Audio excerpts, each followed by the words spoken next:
Hello ನಮಸ್ಕಾರ, ನಾನು ನಿಮ್ಮ ಡಿ.ವಿ.ಜಿ. ವಾಯ್ಸ್ ಕರಿಯಪ್ಪ. ಇವತ್ತೊಂದು ವಿಶೇಷ ಸಂಚಿಕೆಯೊಂದಿಗೆ ನಿಮ್ಮ ಮುಂದೆ ಬಂದಿದ್ದೀನಿ. ಇವತ್ತಿನ ವಿಶೇಷ ಸಂಚಿಕೆ ಏನಪ್ಪಾ ಅಂತ ಹೇಳಿದ್ರೆ, ರಾಯಚೂರು ಜಿಲ್ಲೆ ರಾಯಚೂರು ತಾಲೂಕಿನ ವೈಮಲ್ಲಾಪುರದ ಸ್ಟೋರಿ. ಏನಪ್ಪಾ ಇದು ವೈಮಲ್ಲಾಪುರದ ಸ್ಟೋರಿ ಅಂತ ಕೇಳ್ತೀರಾ? ನೀವೇ ನೋಡಿ, ಪಕ್ಕದಲ್ಲೇ ವಿಡಿಯೋ ಬರ್ತಾ ಇದೆಯಲ್ಲ, ಇದನ್ನ ಯಾಕೆ ಮಾಡಿಸಿದ್ರು, ಆ ಒಂದು ಕುಟುಂಬಕ್ಕೆ, ಈ ಒಂದು ಅದೇ ಊರಿನಲ್ಲಿರ್ತಕ್ಕಂಥ ಒಂದು ಉಪ್ಪಾರ ಕುಟುಂಬಕ್ಕೆ ಏನು ಜಿದ್ದಿ, ಯಾಕೆ ಆ ವ್ಯಕ್ತಿಯನ್ನ ಉಪ್ಪಾರ ಜನಾಂಗದವರು ಕೊಲೆ ಮಾಡಿದ್ರು, ಆ ಕೊಲೆ ಮಾಡಿರ್ತಕ್ಕಂಥ ವ್ಯಕ್ತಿಗಳು ಇಂತಿಂಥವ್ರೆ ಅಂತ ಕಂಪ್ಲೇಂಟ್ ಕಾಪಿಲಿ ಹೋಗಿ ಬರೆದು ಕೊಟ್ಟರು ಸಮೇತನು FIR ಯಾಕೆ ಮಾಡ್ಕೊಳ್ಲಿಲ್ಲ ಹಿಡಪನೂರು ಪೊಲೀಸ್ ಸ್ಟೇಷನ್? ಯಾಕೆ ಅಂತ ಹೇಳಿದ್ರೆ, ಒಬ್ಬ ವ್ಯಕ್ತಿ ಕೊಲೆಯಾಗಿ ಸತ್ತಿದ್ದಾನೆ ಅಂತ ಹೋಗಿ ಕಂಪ್ಲೇಂಟ್ ಕೊಟ್ಟರೆ FIR ಮಾಡ್ಕೊಳ್ಳಲ್ಲ. ಇನ್ನು ನಾವು ಯಾವ ಕಾಲದಲ್ಲಿದ್ದೀವ್ರಿ? ಪ್ರಜಾಪ್ರಭುತ್ವದಲ್ಲಿರ್ತಕ್ಕಂಥ ನಾವುಗಳೇ ಜನರಿಗೆ ಸರಿಯಾದ ಮಾಹಿತಿ ಕೊಡಲಿಲ್ಲ ಅಂತ ಹೇಳಿದ್ರೆ ಇನ್ನು ಯಾರು ಮಾಹಿತಿ ಕೊಡ್ಬೇಕು ಹೇಳಿ? ಕರೆಕ್ಟಾಗಿ ಒಂದು ಕಂಪ್ಲೇಂಟ್ ಕಾಪಿನ ಬರೆದು ಕೊಟ್ಟಿದ್ದಾರೆ ಅವರು. ನೋಡಿ, ಭೀಮಣ್ಣ ಎಂಬ ಟೈಲರು ನಮ್ಮ ಮನೆಗೆ ಬಂದು ನನ್ನ ಮಗನನ್ನು ಕರೆದುಕೊಂಡು ಹೋಗಿರ್ತಾನೆ. ಆ ಸಮಯದಲ್ಲಿ ಊರಲ್ಲಿರ್ತಕ್ಕಂಥ ಜನರು ನೋಡ್ತಾರೆ. ಆ ಸಮಯದಲ್ಲಿ ಊರಿಂದ ಹೊರಗಡೆ ಕರೆದುಕೊಂಡು ಹೋಗಿ ಅವನಿಗೆ ಎಲ್ಲಿ ಬೇಕಲ್ಲಿಗೆ ಹೊಡೆದು ಅವನಿಗೆ ಚಿತ್ರಹಿಂಸೆ ಮಾಡಿ ಮತ್ತೆ ಮನೆಗೆ ಕರೆದುಕೊಂಡು ಬಂದು ಬಿಡ್ತಾರೆ. ಆ ಒಂದು ವ್ಯವಸ್ಥೆ ಇಷ್ಟು ಮಟ್ಟಿಗೆ ಮಾಡಿದ್ದಾರೆ ಅಂತ ಹೇಳಿದ್ರೆ ಸಖತ್ ಪ್ಲಾನ್ ಆಗಿ ಮಾಡಿದ್ದಾರೆ. ಅದಕ್ಕೋಸ್ಕರ ಯಾವುದೇ ಒಂದು ಕಂಪ್ಲೇಂಟ್ ಕೊಡಬೇಕು ಒಬ್ಬ ವ್ಯಕ್ತಿ ಇನ್ನೊಬ್ಬ ವ್ಯಕ್ತಿಯ ಮೇಲೆ ಅಂತ ಹೇಳಿದ್ರೆ ಅದು ಜಾಗೃತವಾಗಿರಬೇಕು. ಯಾರೇ ಆಗಿರಲಿ, ಇಲ್ಲಿ ಯಾರು ದೊಡ್ಡವರಲ್ಲ, ಯಾರು ಚಿಕ್ಕವರಲ್ಲ. ಇಲ್ಲಿ ಒಂದು ಹಣ ಇದ್ರೆ ಏನು ಬೇಕಾದರೂ ಮಾಡ್ಬೋದು ಅಂತ ಹೇಳ್ತಾರಲ್ಲ, ಆ ಒಂದು ಕೆಟಗರಿ ಸೇರ್ಕೊಂಡಿರ್ತಾರ ಈ ವ್ಯಕ್ತಿಗಳು. ಯಾಕೆ ಅಂತ ಹೇಳಿದ್ರೆ, ನಾವು ನಮ್ಮ ತಂಡವನ್ನು ಕರೆದುಕೊಂಡು ಆ ಗ್ರಾಮಕ್ಕೆ ಭೇಟಿ ಕೊಟ್ಟಾಗ ಆ ಗ್ರಾಮದಲ್ಲಿರ್ತಕ್ಕಂಥ ವ್ಯಕ್ತಿಗಳು ನಮಗೆ ಕೊಟ್ಟಿರ್ತಕ್ಕಂಥ ಮಾಹಿತಿ, ಈ ವ್ಯಕ್ತಿ ಮದುವೆಯಾಗಿ 1.5 ವರ್ಷ ಆಗಿತ್ತು. ಈಗ ಇನ್ನು 7-8 ತಿಂಗಳು ಮಗು ಇದೆ, ಚಿಕ್ಕ ಮಗು ಇದೆ. ಆ ಚಿಕ್ಕ ಮಗು ಜವಾಬ್ದಾರಿ ತಗೊಳ್ಳೋರು ಯಾರ್ರಿ? ಕೊಲೆ ಮಾಡಿರ್ತಕ್ಕಂಥ ವ್ಯಕ್ತಿಗಳಿಗೆ ನಾನು ಇದನ್ನು ಹೇಳ್ತಾ ಇರ್ತಕ್ಕಂಥದ್ದು. ನಿಮ್ಮವೇನೇ ದ್ವೇಷ ಇರಲಿ, ಯಾರೋ ಹಿಡ್ಕೊಳಕ್ಕೆ ಹೋದ್ರಂತೆ, ಅದನ್ನು ಯಾರೋ ನೋಡಿದ್ರಂತೆ, ಅದಕ್ಕೋಸ್ಕರ ಈಗ ಹಿಂಗಾಯ್ತಂತೆ. ಏನ್ರಿ ಇವು ಸಿಲ್ಲಿ? ನಾಚಿಕೆ ಆಗೋದಿಲ್ವ ನಿಮಗೆಲ್ಲ? ಈಡೇಟ್ಗಳು ಮಾತಾಡ್ತಿರಲ್ಲ. ಆದ್ರೂ ಪ್ರಜಾಪ್ರಭುತ್ವದಲ್ಲಿರ್ತಕ್ಕಂಥ ಪೊಲೀಸ್ ಇಲಾಖೆ ಇದನ್ನ ಅವತ್ತಿನ ದಿನನೇ FIR ಮಾಡಿಸಿ ಅವತ್ತಿನ ದಿವಸನೇ ಆ ಕೊಲೆ ಮಾಡಿರ್ತಕ್ಕಂಥ ವ್ಯಕ್ತಿ ಕರೆದು ಎನ್ಕ್ವೈರಿ ಮಾಡಿದರೆ ಈ ಸಮಸ್ಯೆ ಸಿಗ್ತಿರ್ಲಿಲ್ಲ, ಈ ಸಮಸ್ಯೆ ಆಗ್ತಿರ್ಲಿಲ್ಲ. ನಾವು ಇಲ್ಲಿಂದ ಅಲ್ಲಿಗೆ ಹೋಗಿ ಅದನ್ನು ಮರು ತನಿಖೆ ಮಾಡಿಸ್ಬೇಕು ಅಂತ ಹೋಗ್ತೀವಿ ಅಂತ ಹೇಳಿದ್ರೆ, ಇನ್ನು ಆ ಜನಾಂಗದಲ್ಲಿ ಹುಟ್ಟಿರ್ತಕ್ಕಂಥ ವ್ಯಕ್ತಿ ಏನು ಕರ್ಮ ಮಾಡಿದನ್ರಿ? ವಾಲ್ಮೀಕಿ ಜನಾಂಗದಲ್ಲಿರ್ತಕ್ಕಂಥವ್ರು ಕೆಲವರು ಬಹಳ ಸಹಾಯ ಮಾಡಿದ್ದಾರೆ ನನಗೆ ಕೇಸ್ ವಿಚಾರವಾಗಿ. ಅದ್ರ ಬಗ್ಗೆ ನಾನು ಎರಡು ಮಾತಾಡಲ್ಲ. ಆದರೆ ನ್ಯಾಯ ದೊರಕಿಸ್ಕೊಡೋರು ಯಾರು? ಈ ಗ್ರಾಮಗಳಲ್ಲಿರ್ತಕ್ಕಂಥ ಸಂಘಟನೆಯಲ್ಲಿರ್ತಕ್ಕಂಥ ಅಧ್ಯಕ್ಷರುಗಳು ಎಲ್ಲ ಎಲ್ಲಿ ಹೋಗಿದ್ದೀರಾ ನೀವೆಲ್ಲ? ನಾನು ರಾಜ್ಯಾಧ್ಯಕ್ಷ, ನಾನು ಜಿಲ್ಲಾಧ್ಯಕ್ಷ ಅಂತ ವಾಲ್ಮೀಕಿ ಸಮುದಾಯದವರಿಗೆ ಇದು ಆಲ್ಮೋಸ್ಟ್ ಆಲ್ ನಾನೆಲ್ಲ ಹೇಳ್ತಾ ಇರ್ತಕ್ಕಂಥದ್ದು. ವಾಲ್ಮೀಕಿ ಸಮಾಜದವರು ಜವಾಬ್ದಾರಿ ತೆಗೆದುಕೊಂಡು ಇದನ್ನು ಮಾಡಿದರೆ ಇವತ್ತು ಆ ಕುಟುಂಬಕ್ಕೆ ಈ ಪರಿಸ್ಥಿತಿ ಬರ್ತಾ ಇರಲಿಲ್ಲ. ನೋಡಿ, ಪಕ್ಕದಲ್ಲಿ ಬರ್ತಾ ಇದೆಯಲ್ಲ, ಇದು ಆ ಗ್ರಾಮಕ್ಕೆ ಪೊಲೀಸ್ನವ್ರು ಬಂದಿದ್ರು, ASI ಬಂದಿದ್ರು, ಇನ್ಸ್ಪೆಕ್ಟರ್ ಬಂದಿದ್ರು, ತಹಸೀಲ್ದಾರ್ ಬಂದಿದ್ರು. ನೋಡಿ, ಹಾಕೋದಕ್ಕೆ ನಮ್ಮ ಇಚ್ಛೆ ಆದರೆ ಆ ಬಾಡಿ ತೆಗ್ಸೋದಕ್ಕೆ ತಹಸೀಲ್ದಾರ್ ಪರ್ಮಿಷನ್ ಅತಿ ಅವಶ್ಯಕ. ಆಮೇಲೆ ಅವ್ರೊಂದು ಮಾತು ಹೇಳ್ತಾರೆ, ಇದನ್ನೆಲ್ಲ ವಿಡಿಯೋ ಮಾಡೋಂಗಿಲ್ಲ ಅಂತ ಹೇಳ್ತಾರೆ. ಇಲ್ಲ ಸರ್, ನೀವೆಲ್ಲ ಅವಾಗಲೇ ಸರಿಯಾಗಿ ಮಾಡಿಬಿಟ್ಟಿದ್ರೆ ನಮಗೆ ಬಂದು ಇಲ್ಲಿ ವಿಡಿಯೋ ಮಾಡೋ ನೆಸೆಸಿಟಿ ಇರಲಿಲ್ಲ. ಅವಾಗಲೇ ಕಂಪ್ಲೇಂಟ್ ಕೊಟ್ಟಿದ್ದೆ ನಾನು ಫೋನ್ ಮಾಡಿ ಸಾಕಾಗೋಯ್ತು ಆ ಸೌಮ್ಯ PSIಗೆ. ಆಮೇಲೆ ರೈಟ್ ಇದ್ದಾನೆ ಈರಣ್ಣ, ಏನಪ್ಪ ನೀನು ಸ್ಟೇಷನ್ ಒಳಗಡೆಗೆ ಇದೇನಾ ನಿನ್ನ ಜವಾಬ್ದಾರಿ? 50 ಸತಿ ಫೋನ್ ಮಾಡಿದ್ರು ಫೋನ್ ತೆಗೆಯೋದಿಲ್ಲ. ನಿಮಗೆಲ್ಲ ಸರ್ಕಾರದವರು ಮೊಬೈಲ್ ಫೋನ್ಗಳನ್ನ, ಕರೆಗಳನ್ನ, ಕಾಲ್ಗಳನ್ನ ಮಾಡಲಿಕ್ಕೆ ಕೊಡ್ತಾರೆ ಮಾರಾಯ. ನೀವೆಲ್ಲ ಫೋನ್ ಎತ್ತಿ ಮಾತಾಡಬೇಕು ಅಂತಲೇ ನಿಮಗೆ ಆ ನಂಬರ್ಗಳು ಕೊಟ್ಟು ಪ್ರತಿ ತಿಂಗಳು ಕರೆನ್ಸಿಗಳನ್ನ ಹಾಕ್ಸೋದು. ಸರ್ಕಾರಿ ಅಧಿಕಾರಿಗಳಿಗೆ ನಾನು ಅಷ್ಟಿಗೂ ಒಂದು ರಿಕ್ವೆಸ್ಟ್ ಅಂತ ತಿಳ್ಕೊಳ್ರಿ, ಇಲ್ಲ ಎಚ್ಚರಿಕೆ ಅಂತ ತಿಳ್ಕೊಳ್ರಿ. ನಿಮಗೆ ಸರ್ಕಾರದಿಂದ ಮೊಬೈಲ್ ಕೊಟ್ಟು ಅಥವಾ ಸಿಮ್ಮನ್ನು ಕೊಟ್ಟು ಪ್ರತಿ ತಿಂಗಳು ನಿಮಗೆ ಖರ್ಚಿಗೆ ಕೊಟ್ಟು, ಅಂದರೆ ಆ ಸಿಮ್ಮಿಗೆ ಎಷ್ಟು ಬೇಕಾಗುತ್ತೆ ಅದು ಡಾಟಾ ನೋಡಬೇಕು, ಅನ್ಲಿಮಿಟೆಡ್ ಡಾಟಾಗಳಿರ್ತವೆ. ಯೂಸ್ ಮಾಡ್ತಿರೋ ಇಲ್ಲ ನನಗಂತೂ ಗೊತ್ತಿಲ್ಲಪ್ಪ. ಆದರೆ ಅಟ್ಲೀಸ್ಟ್ ಫೋನು ಯಾರಾದರೂ ಪಬ್ಲಿಕ್ ಮಾಡಿದಾಗ ಫೋನ್ ಎತ್ತಿ ರಿಸೀವ್ ಮಾಡಿ ಮಾತಾಡೋದು ಕಲೀರಿ. ಇದು ಎಲ್ಲ ಇಲಾಖೆಯಲ್ಲಿರ್ತಕ್ಕಂಥ ಅಧಿಕಾರಿಗಳಿಗೆ ನಾವು ಹೇಳ್ತಕ್ಕಂಥ ಒಂದು ಮಾತು. ಅದಾದ ಮೇಲೆ ಅವರ ಹೆಂಡತಿ ಏನು ಮಾತಾಡ್ತಾರೆ, ಅವರ ಅಮ್ಮ ಏನು ಮಾತಾಡುತ್ತೆ, ಇವೆಲ್ಲ ಆ ಊರಿನಲ್ಲಿರ್ತಕ್ಕಂಥ ಗ್ರಾಮಸ್ಥರು ಏನು ಮಾತಾಡ್ತಾರೆ, ಪ್ರತಿಯೊಂದು ಸಹ ಮಾಹಿತಿಯನ್ನು ನಿಮಗೆ ಕೊಡ್ತೀನಿ.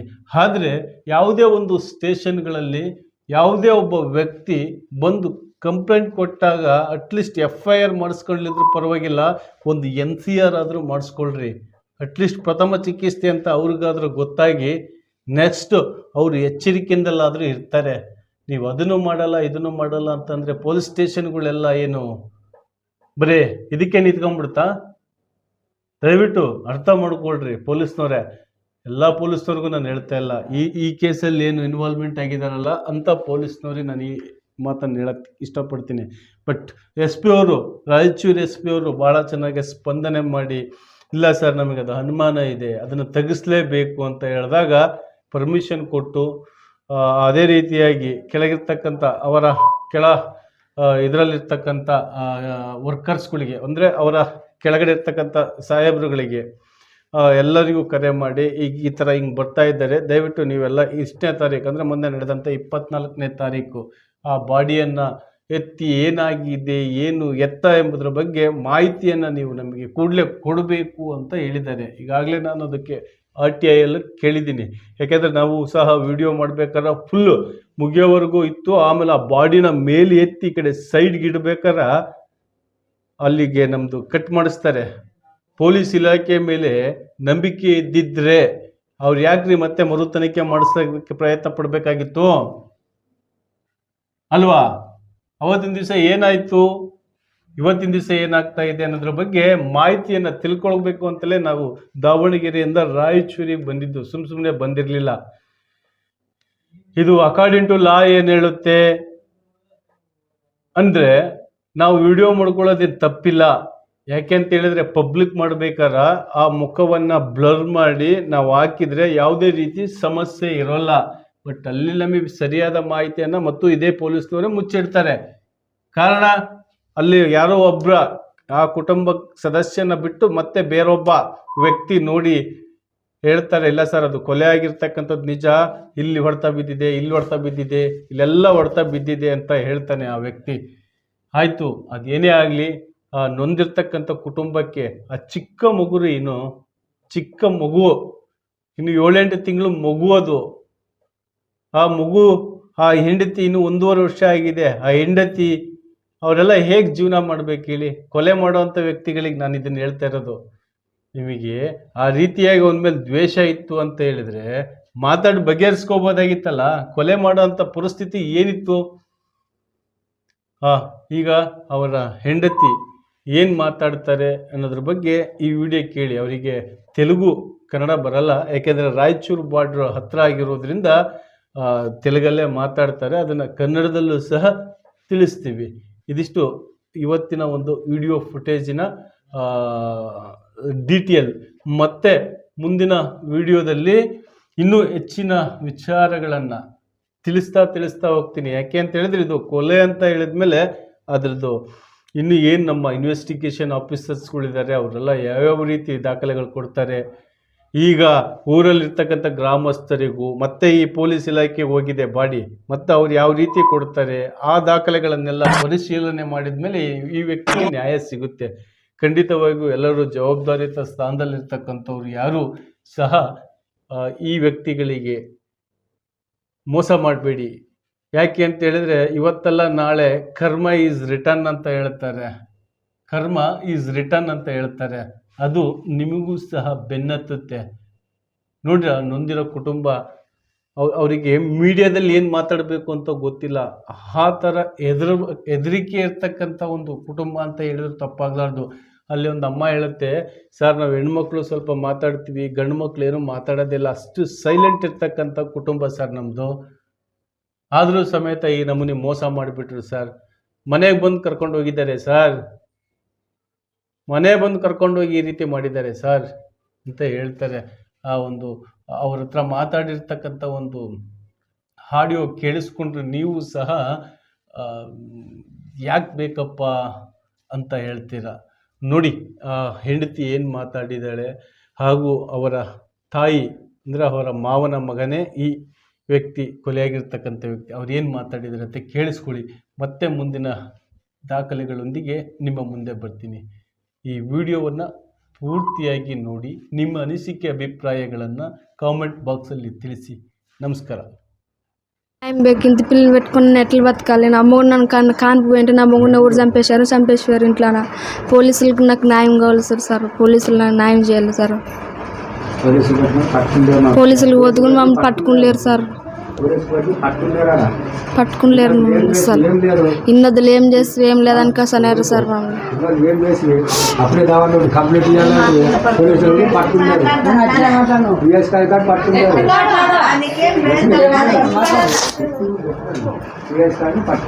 PS కడుపుని పట్టుకునిలేడు sir. నన్ను పిల్లల్ని పెట్టుకొని ఎట్లా బతకాలి సార్.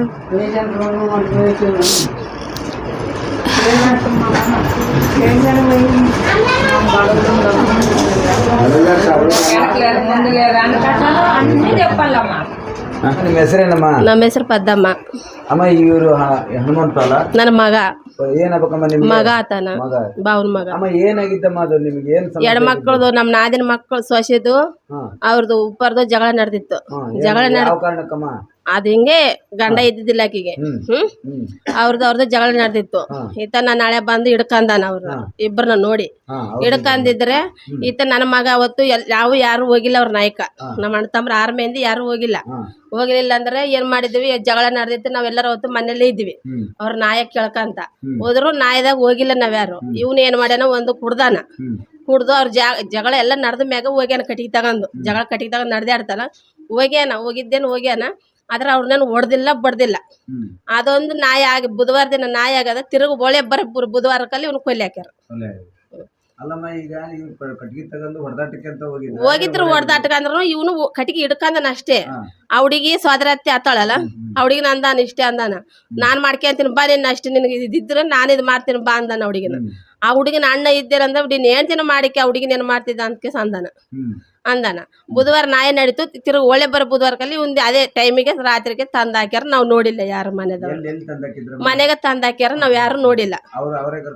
ಅವರೇ ಕರ್ಕೊಂಡ್ ಹೋಗಿ ಅಲ್ಲಿ ಎಲ್ಲ ಕುಡ್ದು ಬಿಡ್ದು ಏನೇನ್ ಮಾಡ್ಯಾರ ನಾವ್ ಯಾರು ನೋಡಿಲ್ಲ. ಅದ್ರ ಮನ್ಯಾಗ ಬೇಸ್ತಾರ ದಿನ ನಾವ್ ಹೊಲಕ್ ಬುಧವಾರ ಮಳೆ ಬಂತಲ್ಲ, ಬೆಳಗ್ಗೆ ಮಸಾಲೆ ಇಡ್ಬೇಕಂತ 6 ಗಂಟೆಗೆಲ್ಲ ಹೋದ್ವಿ ಹೊಲಕ್ಕ ಹೋಗಿ ಸಾಯಂಕಾಲ ಬಂದು 7 ಗಂಟೆಗೆ ಎಲ್ಲರೂ ಅಡಿಗೆ ಮಾಡ್ಕೊಂಡ್ ಕುಂತಿದ್ರೆ ಅವ್ರ ಅಪ್ಪ ಬಂದು ಮನೆ ಮುಂದೆ ಲೈಟ್ ಹಾಕಿಲ್ಲ ಅನ್ಕೊಂಡ್ ಬಾಗಿಲು ತೆರೆದ್ರೆ ಇನ್ನು ಏನ್ ಬಾಗಿಲು ತೆರ್ದಾನ, ಯಾರಿಲ್ಲ ಮನೇಲಿ ಅನ್ಕೊಂಡು ಲೈಟ್ ಹಾಕಿ ನೋಡಿದ್ರೆ ಮನ್ಯಾಗ ಬಿದ್ದಾನ.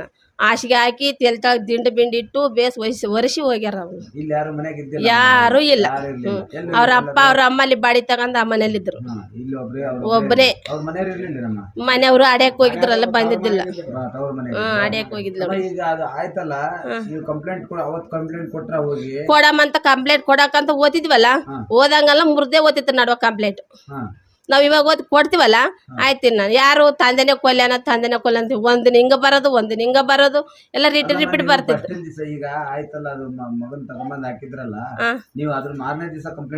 ಹೋಗಿಲ್ಲ. ನಮ್ಗೆ ಯಾರ ಮ್ಯಾಗ ಅನುಮಾನ ಅನ್ಕೋಸ್ ನಮ್ ಗಂಡ್ ಮಕ್ಳು 6 ಮಂದಿ ಅಣ್ಣ ತಮ್ಮರು ಆರಲ್ಲ. ನಾವ್ ಹೆಣ್ಮಕ್ಳನ್ನ ಇಷ್ಟು ಮಾತಾಡ್ತೀವಿ, ನಮ್ ಗಂಡ್ ಮಕ್ಳು ಮಾತಾಡಲ್ಲ. ಹೆಣ್ಮಕ್ಳು ಗುಣ ನಮ್ ಗಂಡ್ ಮಕ್ಳು ಬೇಡ. ಹಂಗಾರ ನಮ್ ಗಂಡ್ ಮಕ್ಳು ನಾವ್ ಒಂದ್ ಟೈಮ್ ಜಗಳ ನಡೆದ್ರೆ ಮನ್ಯಾಗ ಹೆಣ್ಮಕ್ಳು ನಂದೇ ಅಂತಾರ, ಹೊರಗಿದವ್ರು ನನಕ್ ಆಗಲ್ಲ ನಮ್ ಗಂಡ್ಮಕ್ಳಿಗೆ. ಹಂಗಾರ ನಮ್ ಗಂಡ್ಮಕ್ಳು ಬಾಯಿ ಹೆಣ್ಮಕ್ಳು ಇದ್ದಂಗ ಆದಂದ ಕೇಸಿ ಮೆಂದಿ ನಾನಕ್ ಆಗ್ಲಿಲ್ಲ. ಇನ್ನು ನಮ್ದು ನಾವ್ ಮಾಡ್ಕೊಂಡೀವಿ. ಊರಾಗ ಮೆಂದಿ ಇಷ್ಟು ಹುಡುಗತನ ನಮ್ಗ ಅಂದ್ರು, ಮಗನ ಕೊಲ್ಲಿ ಮನ್ಯಾಗ ಹಾಕಿದ್ರು ನೀವ್ ಯಾರು ಏನ್ ಮಾತಾಡಕ್ ಆಗ್ಲಿಲ್ಲ. ಇವಾಗ ಇದು ಮಾಡಿದ್ರ ಅಂದ್ರೆ ಇವಾಗ ಎಲ್ಲ ಇದು ನಡ್ಯಾಕ ಮೆಂದಿ ಅಂದಾರ ಅಂತ ಕೇಸಿ ನಾವ್ ಕೇಸ್ ಮಾಡೀವಿ. ಸತ್ತಿದ ದಿನ ಅಂದ್ರ ಮೈ ತುಂಬಾ ಗಾಯನೆ. ಇಲ್ಲಿ ಗಾಯ ಇಲ್ಲ ಅಂದಂಗಿಲ್ಲ. ಅದು ಹಿಂಗ ಎಣ ಎತ್ತಿ ಐಸ್ನಾಗ ಹಾಕಲಕ್ಕ ಇಂತಲ್ಲಿ ಬೇಸ್ ಬಿದ್ದಿತ್ತು ಏಟು. ಹಿಂಗ ಬೇಸದು ಬಕ್ಕಿಗೆ ದಸ್ತಿ ಕುಟ್ಟಿದ್ರು ನೋಡಿ. ಅವಾಗ ಎಲ್ಲರಿಗೂ ಹೊಡೆದಿದ್ದ ಅಂತ ಕೂನಾಗ್ಯದ ಎಲ್ಲರಿಗೆ. ಅಲ್ಲ ಅವತ್ತು ನಿಮಗೆ ಗೊತ್ತಾಯ್ತಲ್ಲ, ನೀವು ಅವತ್ತೇ ಕಂಪ್ಲೇಂಟ್ ಕೊಡ್ಬೋದಾಗಿತ್ತು. ಅಂದ್ರೆ ನಮ್ ಗಂಡ್ ಮಕ್ಳಿಗೆ ಧೈರ್ಯ ಸಾಲಿಲ್ಲ ಸರ್, ಸಾಲಿಲ್ಲ. ಎಷ್ಟು ದಿವಸದ ನಂತರ ಕೊಟ್ರಿ ಕಂಪ್ಲೇಂಟ್? ಎಷ್ಟ್ ದಿನ ಅವ್ನ್ ಸತ್ತ 9 ದಿನ ತಾನೇ ಏನ್ ಮಾಡ್ಲಿಲ್ಲ. 9 ದಿನಲಿದ್ದ ನಾವು ತಿರ್ಗಾಡಿವಿ ಕೇಸಿಗೆ, ಒಬ್ರು ಇಡ್ಲಿಲ್ಲ ನಮ್ ಕೇಸ್. ನಮ್ ತಲೆ ದುಡ್ಡು ಇಲ್ಲ, ನಾಲ್ಕು ಮಾತು ಇಲ್ಲ. ನಿಮ್ಮಂತವ್ರು ಕರ್ತೀವಲ್ಲ, ಮುಂಜಾನೆ ರಾತ್ರಿ ಬರ್ತೀವಂತಾರ, ಮುಂಜಾನೆ ಯಾರು ಬರಲ್ಲ. ನಮ್ಗ ಮಾತಾಡಕ್ ಆಗಿಲ್ಲ, ಎಲ್ಲರನ್ನ ಕರ್ದಿವಿ. ಒಬ್ರು ಬರ್ತೀವ ಅನ್ನೋರು ರಾತ್ರಿ, ಮುಂಜಾನೆ ಯಾರ ಕೆಲ್ಸಕ್ಕೆ ಅವ್ರು ಹೋಗವ್ರು. ನನ್ನ ಅಮ್ಮವ್ರು ಪೊಲೀಸ್ ಅವರು ಅಂದ್ರೆ ಅಂಜಿಕೆ, ಮಾತಾಡಲ್ಲ. ಒಂದು ಜಗಳ ಅಂದ್ರೆ ಅಂಜಿಕೆ ನಮ್ ಗಂಡ ಮಕ್ಕಳಿಗೆ. ಅದಕ್ಕೆ ನಮ್ಮ ಕಂಪ್ಲೇಂಟ್ ಕೊಡಕ್ನು ಯಾರು ಹಚ್ಗೆಲಿಲ್ಲ. ಇವಾಗ ಹಂಗ ಹಿಂಗ ಮಾಡಿ ಯಾರೋ ನಿಮ್ಮಂತ ದೇವ್ರ ಖಾಲಿ ಬಿದ್ದು ಹಂಗೆ ಮಾಡಿವಿ, ಅವ್ರಿಗೆ ಪುಣ್ಯ ಬರ್ಲಿ ಅಷ್ಟೇ. ತಗಂದಾರೇನೀಗ, ತಗಂದದ್ಕಿದ್ ಎಲ್ಲ ಆಗ್ಯದ. ನಮ್ಮ ಮಗ ಇದಾಗಿ 2 ತಿಂಗಳದಾಗ ನಡೆಕತ್ತದ. ನಾಳೆ 4 ತಾರೀಕು ಕಂಪ್ಲೇಂಟ್ ಇತ್ತು. 6 ಮಹಿನೆ ಕಟ್ಕೊಂಡು 2 ಬೈಟ್ರ ಮನೆ ಕೇಸ್ ಪಟ್ಲೆ ಅಂತ ನೋಡಿ ಸರ್. ದಿನವಾರ ಆಗತ್ತಾನ ಸುಮ್ನೆ ಇವಿ. ಈಗ ನೀವು ಕಂಪ್ಲೇಂಟ್ ಕೊಟ್ಟ ಮೇಲೆ ಮತ್ತೆ ನೀವು ಹೊಸದಾಗಿ ತನಿಖೆ ಮಾಡ್ರಿ ಅಂತ ಹೇಳಿದ್ದಕ್ಕೆ ಈಗ ಇದನ್ನ ಮಾಡಿದ್ರ, ಇದು ಮಾಡಿವಿ ನೋಡಿ. ಈಗ ಮತ್ತೆ ಬಾಡಿ ತೆಗೆದು ಇದು ಮಾಡಿದ್ದಾರೆ. ಇದು ಅವಾಗ ಇಳ್ಳಿಲ್ಲ, ಇವಾಗ ಹಿಡ್ದಾರ ನಮ್ ಕೇಸನ್ನ. ಇಳ್ಳಿಲ್ಲ, ಫಸ್ಟಿಗೆ ಇಳ್ಳಿಲ್ಲ, ಇವಾಗ ಹಿಡ್ದಾರ ನಮ್ ಕೇಸ್. ಇಲ್ಲಮ್ಮ, ಈಗ ಏನಾಗುತ್ತೆ ಅಂತಂದ್ರೆ ಅವ್ರು ಏನ್ ಪೊಲೀಸರು ಏನ್ ತೀರ್ಮಾನ ತಗೊಳ್ಳಿ, ನೀವು ಆದಷ್ಟು ಸ್ವಲ್ಪ ಅವ್ರ ಮೇಲೆ ಒತ್ತಡ ಹಾಕಿ ಇದು ಮಾಡಕ್ ಪ್ರಯತ್ನ ಪಡ್ರಿ. ಏನೋ ಎಲ್ಲ ಶಿವನ್ ಹೆಂಗ್ ಮಾಡದಿದ್ರೆ ಹಂಗ್ ಮಾಡ್ಲಿ. ಮತ್ತೆ ನಮ್ಗಂದ್ರೆ ನಮ್ ಗಂಡ ಮಕ್ಳಿಗಂದ್ರೆ ಮಾತಾಡಕ್ ಆಗಲ್ಲ. ನಾವ್ ಹೆಣ್ಮಕ್ಳನ್ನ ಮಾತಾಡ್ತೀವಿ ಅಂದ್ರೆ ನಮ್ ಗಂಡ ಮಕ್ಳು ಮಾತಾಡಲ್ಲ. ಗಂಡ ಮಕ್ಳು ನಮ್ಮ ಮನೆಗೆ 8 ಮಕ್ಳು ಅಂದೇ ಅಂತಾರ, ಹೊರಗಿದವ್ರು ನನಕ್ ಆಗಲ್ಲ. ನಮ್ ಗಂಡ ಮಕ್ಳಿಗೆ ಅವ್ರ 6 ಮಂದಿ ಅಣ್ಣ ತಮ್ಮರ ಅಷ್ಟೇ. ಈಗ ನೀವು ಹೇಳೋದೇನು